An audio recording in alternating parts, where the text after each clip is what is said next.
aquí también hay que considerar algo muy, muy importante, ¿ya? ¿Y cuál es? Una cosa es que el fabricante, una cosa es que el fabricante nos diga que la perforadora puede trabajar con ese valor de presión, sí. Pero otra cosa es que en el campo decidamos darle ese valor, ¿ya? Y es por eso quizás que ustedes cuando se encuentren con el equipo, vayan a observar el valor de percusión, por ejemplo, en un valor mucho menor. O sea, me refiero a que, oye, si acá el manual dice que su capacidad de esta perforadora es 220 bar como presión de percusión, ¿por qué no le ponemos ese valor? ¿Por qué? Porque cuando observamos el sistema está trabajando con 180, 160 bar.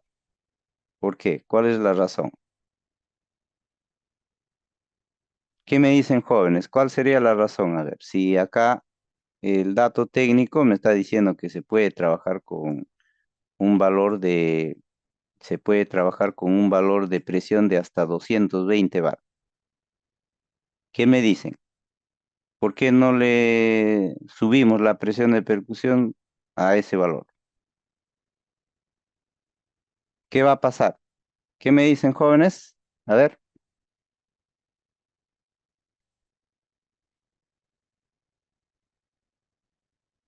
¿alguien por ahí?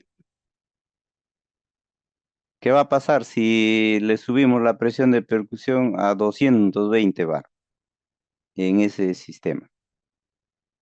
Y ya tendríamos más potencia de impacto, ¿eh? Y perforaría más rápido. Pero ¿cuál sería el inconveniente? ¿Alguien por ahí? A ver, ¿me están escuchando, jóvenes? ¿Se escucha?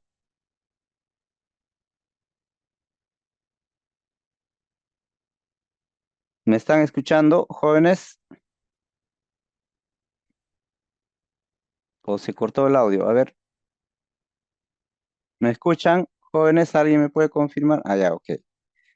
Bien, Sí, sí, entonces, profe, sí, sí. ¿qué es lo que va a pasar, jóvenes? Hace un momento ya les decía, pues.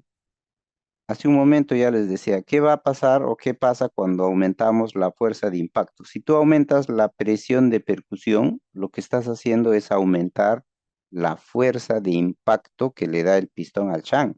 Eso haces cuando aumentas la presión de percusión, ¿ve? Entonces, si tú decidiste aumentarle hasta 220 bar, o sea que el pistón le va a golpear ahora, como ya les decía, ¿no? Ya no con 25 toneladas de fuerza, sino le golpeará pues, con 30 y la barra y el varillaje es el mismo.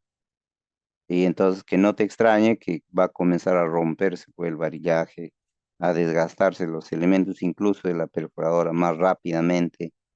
Tienes que darle mantenimiento a la perforadora. Si antes le dabas a las 400 horas de percusión, ahora a las 300 también quizás ya necesite mantenimiento, cambio de los elementos más importantes. Entonces, esa es la consecuencia, ¿ve? Esa es la consecuencia. Entonces, ¿qué se decide? Se decide pues probar en el campo, ya probar en el campo, de tal manera que ahí se establece un valor apropiado. Y ese valor apropiado es, como ya les decía, pues 170, 180 bar de presión. Por eso, ya, por eso. Y entonces, aumentar ese valor de presión sí es posible, tener más potencia sí es posible, pero recuerda que vas a tener más consumo del varillaje, ¿ya? Ahora, eh, una cosa es hablar de fuerza. Cuando hablamos de presión, estamos hablando de fuerza, de impacto. Y otra cosa es hablar de frecuencia. Otra cosa es hablar de velocidad. Es muy diferente. No es lo mismo. Entonces, hay otro parámetro ya que tienen las perforadoras y en este caso viene a ser la frecuencia de impacto. Ya, la frecuencia de impacto. Pero para empezar, jóvenes, a ver, primero definamos qué cosa es la frecuencia. ¿Alguien me puede decir qué es la frecuencia?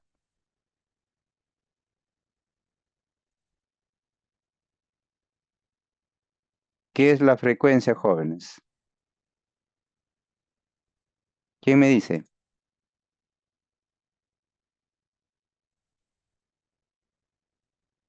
¿Qué es la frecuencia?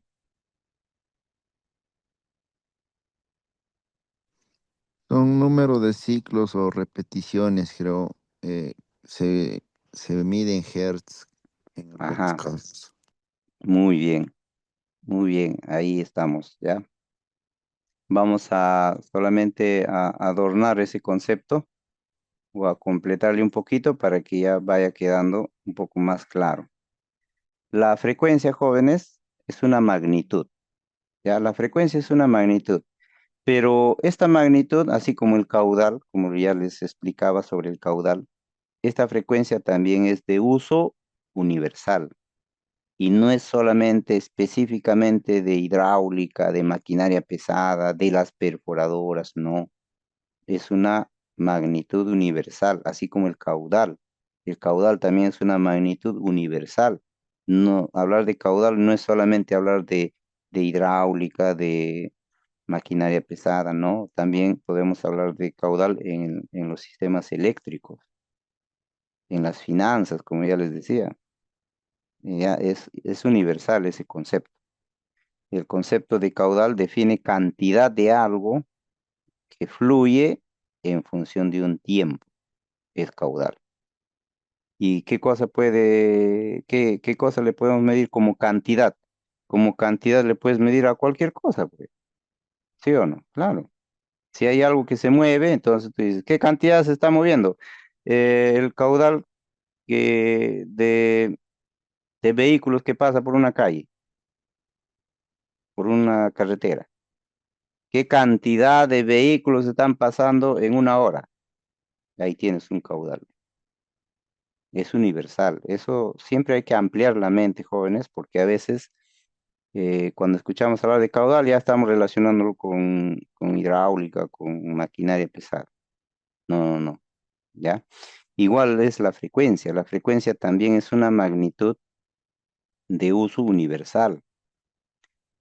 ¿Qué mide la frecuencia? Porque cuando hablamos de magnitud, estamos hablando de algo que se puede medir. Es algo que va a medir algo. Cuando hablan de magnitud, ya ustedes imagínense eso. Aquí medimos algo. Eso es magnitud. Entonces, si me dicen que la frecuencia es una magnitud, entonces esta magnitud mide algo, pues esta frecuencia. ¿Qué mide? Su concepto universal dice que mide la cantidad que se repite de algo, que se repite. O sea, le puedes llamar ciclos, ¿no? Porque si hablamos de ciclos, estamos hablando también de repeticiones. Pero su concepto general es la cantidad de repeticiones de algo, lo que sea, que se vaya a repetir, lo que sea, en función de un tiempo. Eso nos va a medir la frecuencia.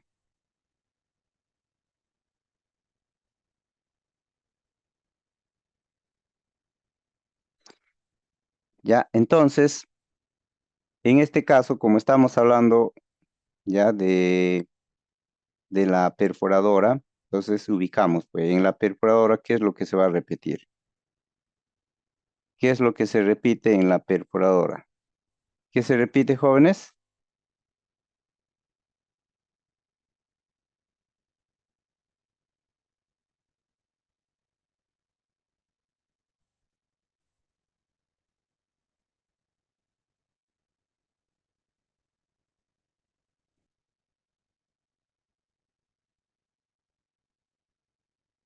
¿Qué es lo que se repite qué es lo que se repite en la perforadora?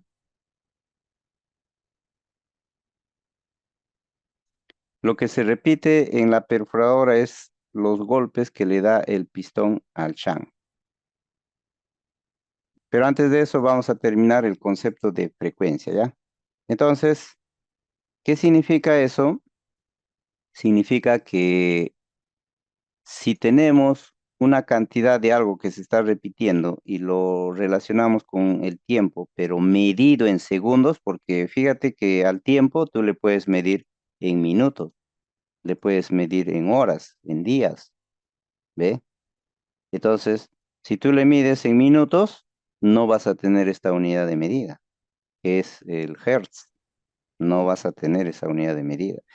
Necesariamente, si el tiempo está medido en segundos, ahí recién tienes esta unidad de medida, ojo. Por eso es que aquí me tomo el tiempo para poder escribir y explicar bien esto, ¿ve? Porque yo puedo pensar allá cantidad de algo por cada minuto, y ya tengo el hertz. No, no, así no es, pues, así no es, ¿ya? Entonces, si está relacionado con el tiempo medido en segundos, ahí tengo la unidad de medida que vendría a ser el hertz.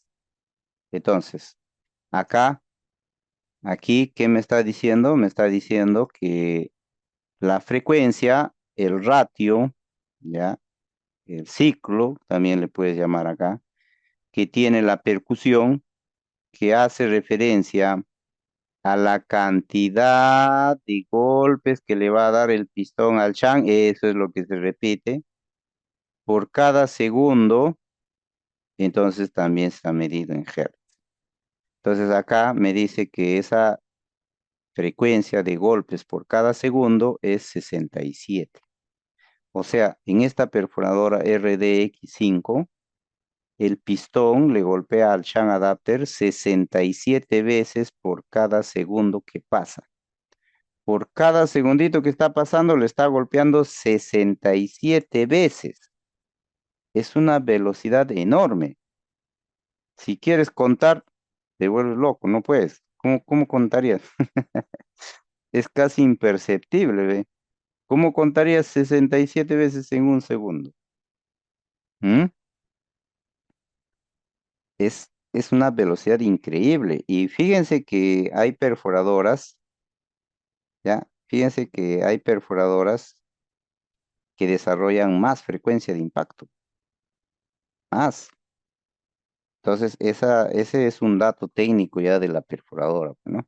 Entonces, acá me están diciendo que es 67 Hz, ¿ya? Eso es frecuencia de impacto. Golpes que le da el pistón al champ por cada segundo. Entonces ahí tenemos dos valores de las perforadoras. Uno relacionado con la fuerza, que vendría a ser la presión, y otro relacionado con la velocidad, que vendría a ser la frecuencia de golpes que le da el pistón al champ, ¿ya? Y eso, para dejarlo claro, eso es una característica propia de todas las perforadoras, de todas. Claro que cada una de ellas tendrán pues sus propios parámetros, porque lo que vemos acá ya es un parámetro.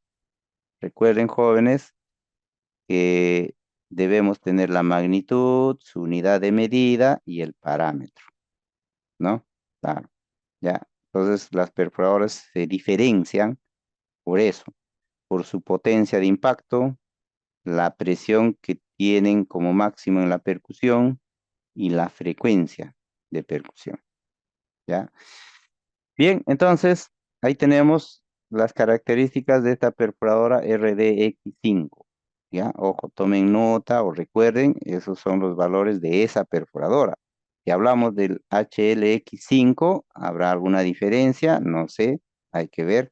Del HL510, hay que ver, pero ya tienen ustedes una base, ¿ve? ¿Ya? También tenemos la velocidad de rotación, ¿ya? Aquí podemos encontrar un máximo de 250 RPM. Si usamos un motor hidráulico cuyo volumen de absorción es 80 centímetros cúbicos por cada revolución. Esto también es muy importante entender, jóvenes, ¿ya?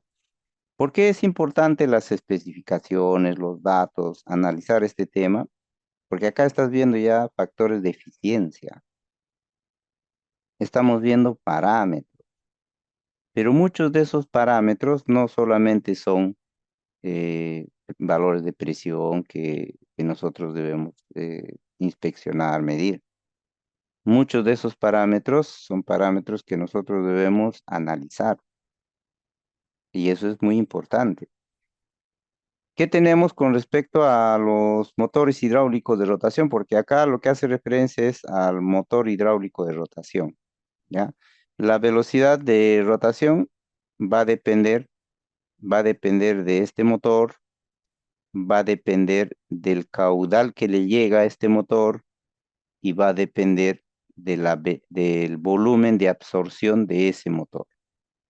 Entonces, cuando nosotros observamos el planito, ¿ya? Aquí podemos observar la imagen de un motor eléctrico, perdón, un motor hidráulico, ¿no? Acá, esta es la imagen de un motor hidráulico, ¿ve? ¿Cómo le vamos a analizar su funcionamiento de este motor hidráulico? Entonces, si nosotros ahí aprovechamos para darle para hablar de otros elementos, ¿ya? Acá le dibujamos a su eje. Los motores hidráulicos son máquinas que convierten la energía hidráulica en energía mecánica, ¿no? Por eso son máquinas. Una máquina convierte una energía en otra. Entonces, cuando el fluido le está llegando al motorcito, tenemos energía hidráulica. Cuando el eje del motorcito comienza a girar, tenemos energía mecánica. Esta energía mecánica es lo que se aprovecha para acoplarle pues el varillaje y que gire el varillaje. Pero la pregunta acá sería, a ver, ¿por qué, por qué, si es así, no le acoplamos directamente, ya? ¿Por qué no le acoplamos directamente a al motor hidráulico el varillaje? ¿Qué me dicen, jóvenes? ¿Por qué no le acoplamos directamente? ¿Ya? ¿Por qué no le acoplamos directamente al eje del motor hidráulico el varillaje? O sea, acá tenemos el ejecito del motor hidráulico. Ve. Entonces podríamos decir, ¿no? A ver, aquí yo le pongo un acoplamiento y saco de frente del motorcito, de frente del motorcito saco el varillaje, la barra, ¿no? Ahí le acoplamos el shank, la barra, la broca. Pero ¿cuál es la razón de que no se haga eso? ¿Qué me dicen, jóvenes? A ver, ¿alguien tiene una idea? Porque el varillaje no está acoplado directo al motor hidráulico, ¿ah? O sea, me refiero a su eje así directo, no está así acoplado directo. Pero la pregunta es, ¿por qué no le acoplamos directo? ¿Cuál sería el inconveniente? A ver, ¿qué me dicen, jóvenes? ¿Alguien por ahí? A ver. ¿Cuál sería el inconveniente ahí si le acoplamos así de frente al eje del motorcito hidráulico? ¿Mm?